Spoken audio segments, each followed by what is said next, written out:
بسم اللہ الرحمن الرحیم۔ السلام علیکم، میرے چینل میں آپ کا استقبال ہے۔ آج کی ہماری یہ ویڈیو تیسری کلاس کی کتاب بال بھارتی کا ہم پڑھیں گے۔ ہم اورل ورک کر رہے تھے۔ پچھلی ویڈیو میں نے جو زبانی 2 نظمیں بنا دی تھی، پیج نمبر 1 اور پیج نمبر 2 کی۔ یہ والا پیج نمبر 3 ہے، اس پر یہ کہانی ہے۔ تو دیکھیے کہانی یہ بھی زبانی کام کے لیے کہ آپ لوگ زبانی اس کہانی کو سنیں اور اچھی طرح سے پڑھیں اور سمجھیں۔ تو یہ ہے ننھی چیونٹی۔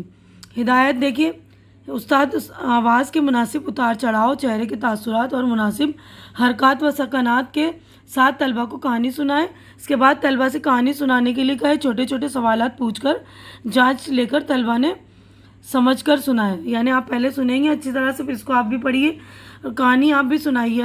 آج کل تو اسکول جا نہیں رہے ہیں کیونکہ لاک ڈاؤن ہے نا، تو اپنے گھر میں گھر والوں کے بڑوں کے ساتھ شیئر کیجیے اپنے جو بھی ایکسپیرینس آپ کو ہوتا ہے اس کہانی پڑھنے کے بعد، ہے نا۔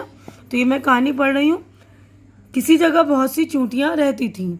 وہ روزانہ خوراک جمع کرنے کے لیے اپنے گھروں سے نکلتی تھیں۔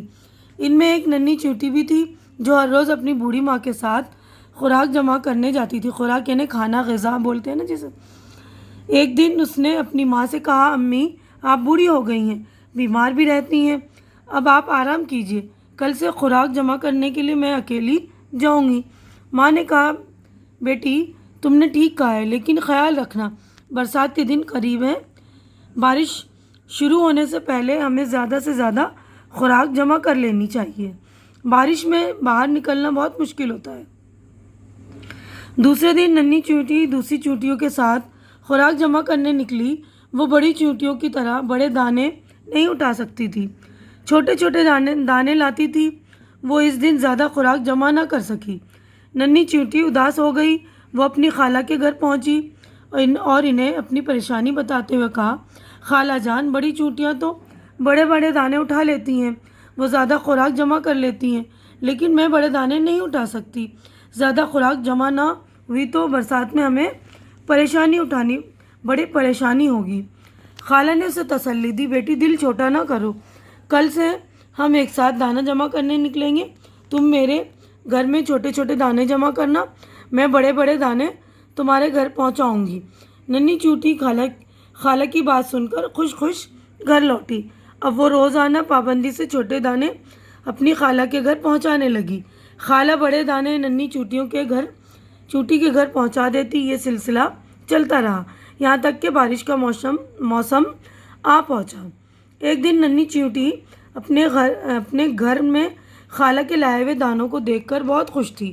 اس نے اپنی ماں سے کہا، امی ہمیں خالہ کا شکریہ ادا کرنا چاہیے، انہیں ہمارے لیے کتنی خوراک جمع کر دی ہے۔ ماں نے کہا، تم نے بالکل صحیح کہا، چلو چل کر تمہاری خالہ کا شکریہ ادا کریں۔ ننھی چونٹی اپنی ماں کے ساتھ خالہ کے گھر پہنچی۔ اس نے خالہ کا شکریہ ادا کیا اور کہا، خالہ جان آپ کی وجہ سے ہمارے گھر میں بہت خوراک جمع ہو گئی ہے، اب بارش کا موسم آرام سے گزر جائے گا۔